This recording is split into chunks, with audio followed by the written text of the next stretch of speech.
ओम शांति 20/5/2020 के ईश्वरीय महावाक्य। मीठे बच्चे, धंधा आदि करते भी सदा अपनी गॉडली स्टूडेंट लाइफ और स्टडी याद रखो।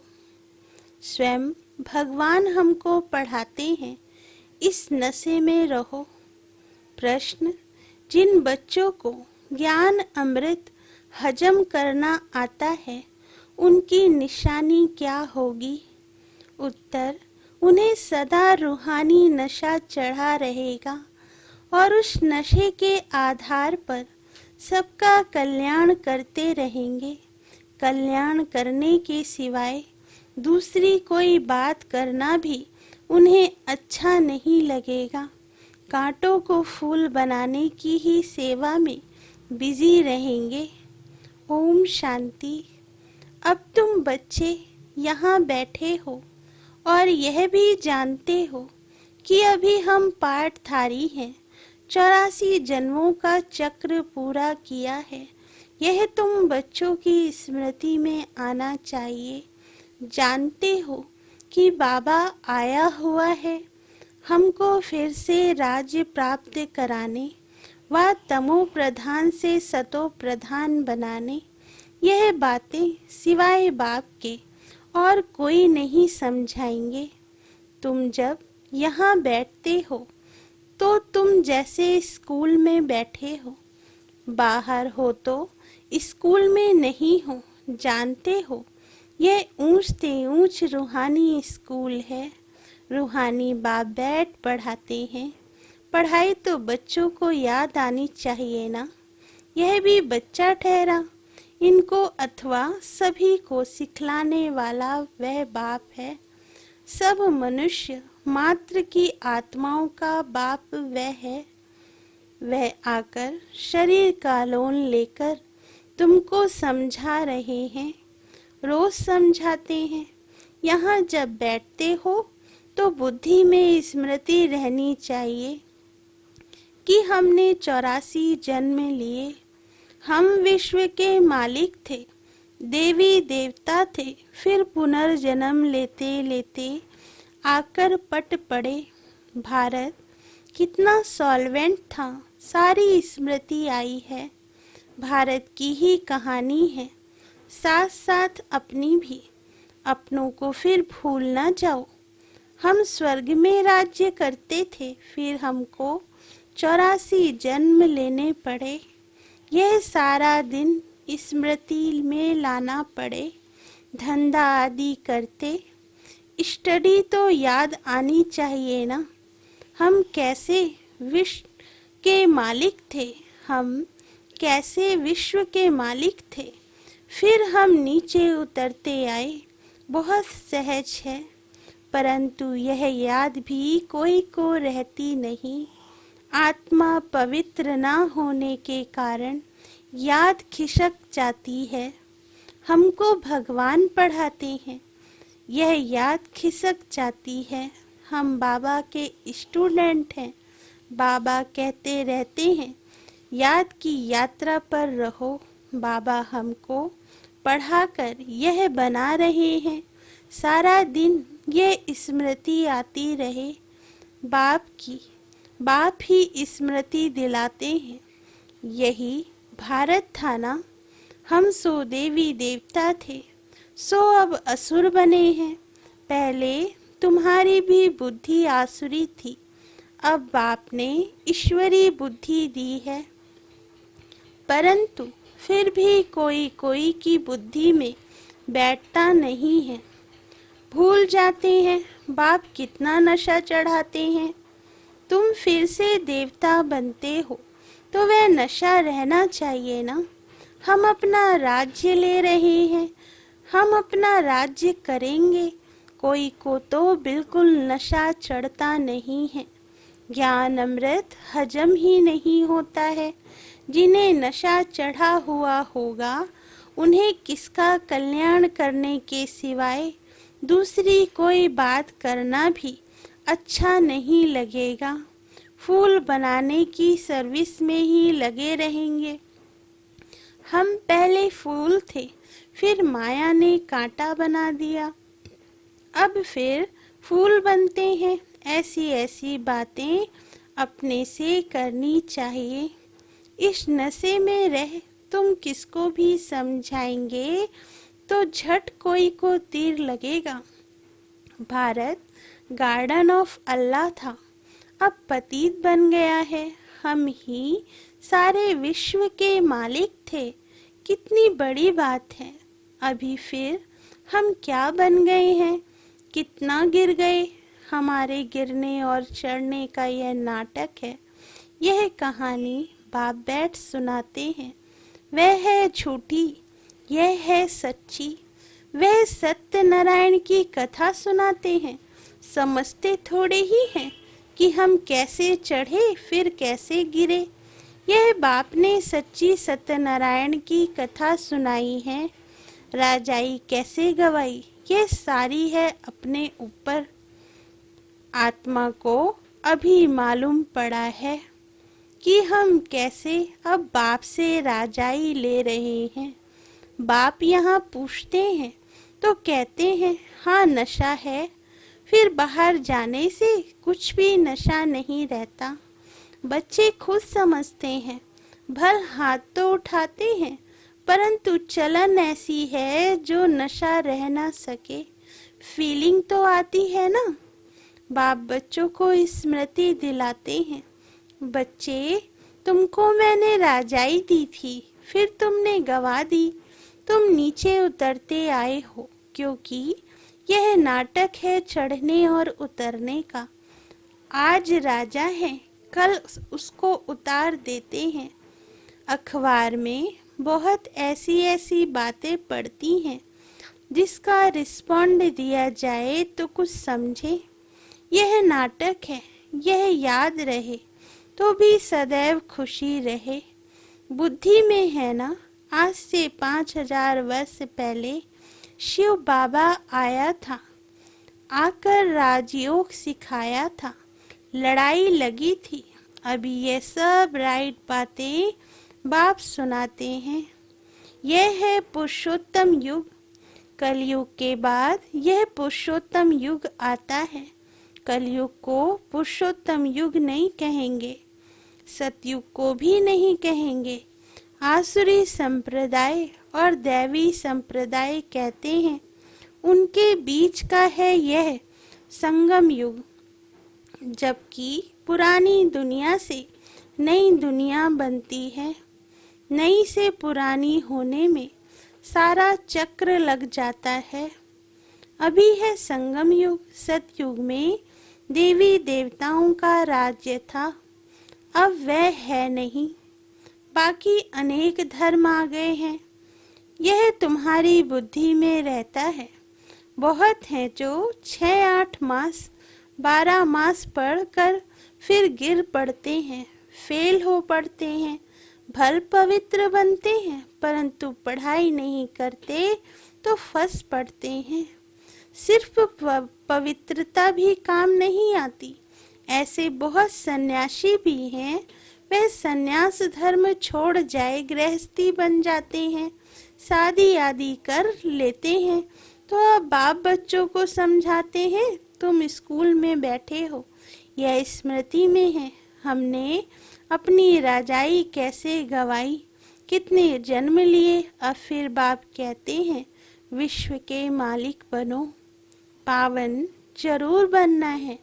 जितना जास्ती याद करेंगे उतना पवित्र होते जाएंगे, क्योंकि सोने में खाद पड़ती है, वह निकले कैसे। तुम बच्चों की बुद्धि में है। हम आत्मा सतो प्रधान थी, 24 कैरेट थी। फिर गिरते गिरते ऐसी हालत हो गई। हम क्या बन गए। बाप तो ऐसे नहीं कहते कि हम क्या थे। तुम मनुष्य ही कहते हो हम देवता थे। भारत की महिमा तो है ना। भारत में कौन आते हैं, क्या ज्ञान देते हैं, यह कोई नहीं जानते। यह तो पता होना चाहिए ना कि लिबरेटर कब आते हैं। भारत प्राचीन गाया जाता है तो जरूर भारत में ही रीइनकॉर्नेशन होता होगा, अथवा जयंती भी भारत में ही मनाते हैं। जरूर फादर यहाँ आता है। कहते भी हैं भागीरथ तो मनुष्य शरीर में आया होगा ना। फिर घोड़े गाड़ी आदि भी दिखाए हैं। कितना फर्क है, कृष्ण और रथ दिखाया है। मेरा किसको पता नहीं है। अभी तुम समझते हो बाबा इस रथ पर आते हैं। इनको ही भाग्यशाली रथ कहा जाता है। ब्रह्मा सो विष्णु चित्र में कितना क्लियर है। त्रिमूर्ति के ऊपर शिव, यह शिव का परिचय किसने दिया? बाबा ने ही बनवाया था। अभी तुम समझते हो बाबा इस ब्रह्मा रथ में आए हैं। ब्रह्मा सो विष्णु, विष्णु सो ब्रह्मा, यह भी बच्चों को समझाया है। कहाँ 84 जन्म के बाद विष्णु सो ब्रह्मा बनते, कहाँ ब्रह्मा सो विष्णु 1 सेकंड में। वंडरफुल बातें हैं ना। बुद्धि में धारण करने की पहले पहले समझाना होता है। बाप का परिचय, भारत स्वर्ग था जरूर। हेवनली गॉड फादर ने स्वर्ग बनाया होगा। यह चित्र तो बड़ा फर्स्ट क्लास है। समझाने का शौक रहता है ना। बाप को भी शौक है। तुम सेंटर्स पर भी ऐसे समझाते रहते हो। यहाँ तो डायरेक्ट बाप है। बाप आत्माओं को बैठ समझाते हैं। आत्माओं के समझाने और बाप के समझाने में फर्क तो जरूर रहता है। इसलिए यहाँ सन्मुख आते हैं सुनने लिए। बाप ही खड़ी खड़ी बच्चे बच्चे कहते हैं।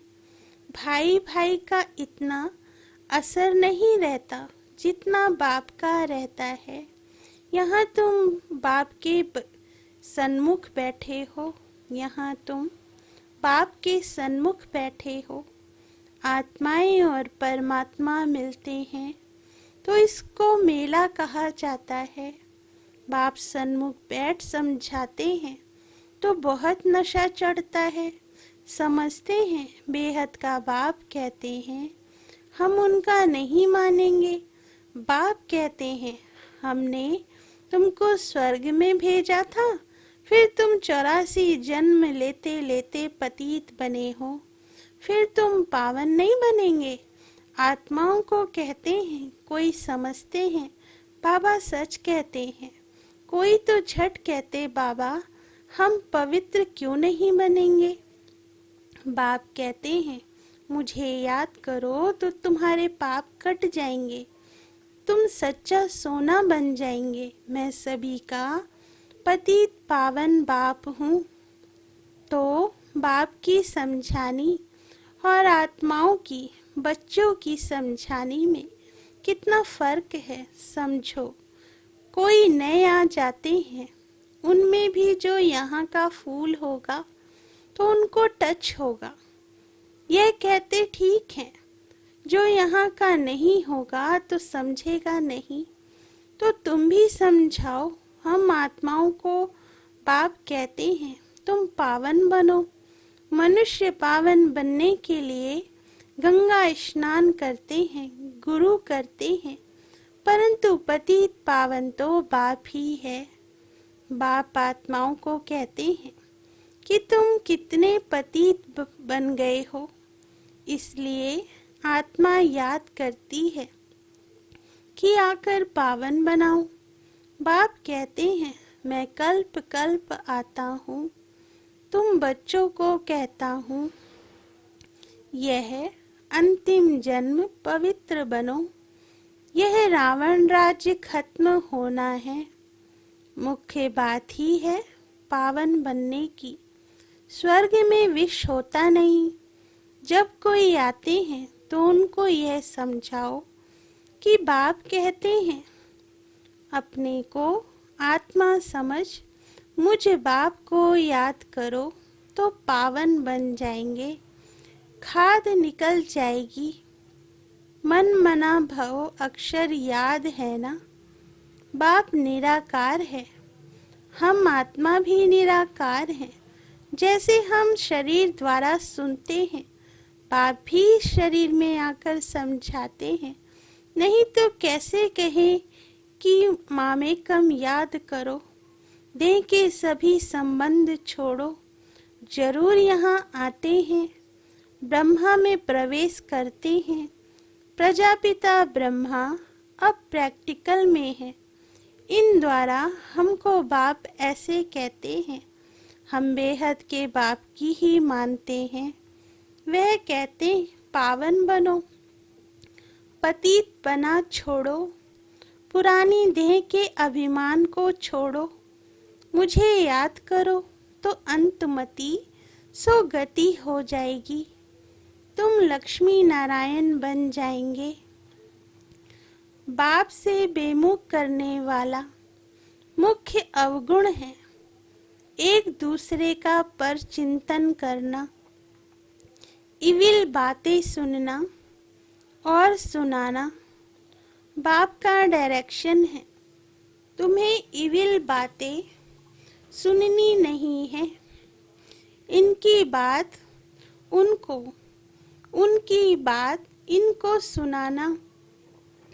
यह धूतीपना तुम बच्चों में नहीं होना चाहिए। इस समय दुनिया में सभी विपरीत बुद्धि है ना। सिवाय राम के दूसरी कोई बात सुनाना, उसको धूतीपना कहा जाता है। अब बाप कहते हैं, यह धूतीपना छोड़ो। तुम सभी आत्माओं को बताओ कि हे सीताएं, तुम एक राम से योग लगाओ। तुम हो मैसेंजर। यह मैसेज दो कि बाप ने कहा है, बस मुझे याद करो। इस बात के सिवाय बाकी सब है धूतीपना। बाप सब बच्चों को कहते हैं, धूतीपना छोड़ दो। सभी सीताओं का एक राम से योग जुड़वाओ। तुम्हारा धंधा ही यह है, बस यह पैगाम देते रहो। बाप आया हुआ है, कहते हैं तुमको गोल्डन एज में जाना है। बाप आया हुआ है, कहते हैं तुमको गोल्डन एज में जाना है। अब इस आयरन एज को छोड़ना है। तुमको वनवास मिला हुआ है। जंगल में बैठे हो ना। वन जंगल को कहा जाता है। कन्या की जब शादी होती है तो वन में बैठती है, फिर महल में जाती है। तुम भी जंगल में बैठे हो। अब ससुर घर जाना है। इस पुरानी देह को छोड़ना है। एक बाप को याद करो, जिनकी विनाश काले प्रीत बुद्धि है। वह तो महल में जाएंगे, बाकी विपरीत का है वनवास। जंगल में वास है। बाप तुम बच्चों को भिन्न भिन्न रीति से समझाते हैं। जिस बाप से इतनी बेहद की बादशाही ली है, उनको भूल गए हो तो वनवास में चले गए हो। वनवास और गार्डन वास बाप का नाम ही है बागवान। परंतु जब कोई की बुद्धि में आए, भारत में ही हमारा राज्य था, अभी नहीं है। अभी तो वनवास है, फिर गार्डन में चलते हैं। तुम यहाँ बैठे हो तो भी बुद्धि में है। हम बेहद के बाप से अपना राज्य ले रहे हैं। बाप कहते हैं, मेरे साथ प्रीत रखो। बाप कहते हैं, मेरे साथ प्रीत रखो, फिर भी भूल जाते। बाप उल्हाना देते हैं, तुम मुझ बाप को कहाँ तक भूलते रहेंगे? फिर गोल्डन एज में कैसे आएंगे? अपने से पूछो, हम कितना समय बाबा को याद करते हैं। हम जैसे कि याद की अग्नि में पड़े हैं, जिससे विक्रम विनाश होते हैं। एक बाप से प्रीत बुद्धि होना है। सबसे फर्स्ट क्लास माशूक है जो तुमको भी फर्स्ट क्लास बनाते हैं। कहाँ थर्ड क्लास में बकरियों मिसल ट्रैवल करना, कहाँ एयर कंडीशन में, कितना फर्क है। ये सब विचार सागर मंथन करना है तो तुमको मजा आएगा। यह बाबा भी कहते हैं। मैं भी बाबा को याद करने लिए बहुत माथा मारता हूँ। सारा दिन ख्यालात चलती रहती है। तुम बच्चों को भी यही मेहनत करनी है। अच्छा, मीठे मीठे सिकीलदे बच्चों प्रति माता पिता बाप दादा का याद प्यार और गुड मॉर्निंग। रूहानी बाप की रूहानी बच्चों को नमस्ते। हम रूहानी बच्चों की रूहानी माता पिता बाप दादा को याद प्यार और नमस्ते। धारणा के लिए मुख्य सार। पहला पॉइंट, किसी को भी एक राम बाप की बातों के सिवाय दूसरी कोई भी बातें नहीं सुनानी है। एक की बात दूसरे को सुनाना, पर चिंतन करना, यह धूतीपना है। इसे छोड़ देना है। किसी को भी एक राम बाप की बातों के सिवाय दूसरी कोई भी बातें नहीं सुनानी है। एक की बात दूसरे को सुनाना, पर चिंतन करना, यह धूतीपना है। इसे छोड़ देना है। दूसरा पॉइंट, एक बाप के साथ प्रीत रखनी है। पुरानी देह का अभिमान छोड़ एक बाप की याद से स्वयं को पावन बनाना है। एक बाप के साथ प्रीत रखनी है। पुरानी देह का अभिमान छोड़ एक बाप की याद से स्वयं को पावन बनाना है। वरदान, अलौकिक नशे की अनुभूति द्वारा निश्चय का प्रमाण देने वाले सदा विजयी भव। अलौकिक नशे की अनुभूति द्वारा निश्चय का प्रमाण देने वाले सदा विजयी भव। अलौकिक रूहानी नशा निश्चय का दर्पण है। निश्चय का प्रमाण है नशा, और नशे का प्रमाण है खुशी। जो सदा खुशी और नशे में रहते हैं, उनके सामने माया की कोई भी चाल चल नहीं सकती। बेफिक्र बादशाह की बादशाही के अंदर माया आ नहीं सकती। अलौकिक नशा सहज ही पुराने संसार व पुराने संस्कार भुला देता है। इसलिए सदा आत्मिक स्वरूप के नशे में, अलौकिक जीवन के नशे में, फरिश्तेपन के नशे में या भविष्य के नशे में रहो तो विजयी बन जाएंगे। स्लोगन, मधुरता का गुण ही ब्राह्मण जीवन की महानता है। इसलिए मधुर बनो और मधुर बनाओ। मधुरता का गुण ही ब्राह्मण जीवन की महानता है। इसलिए मधुर बनो और मधुर बनाओ। अच्छा, ओम शांति।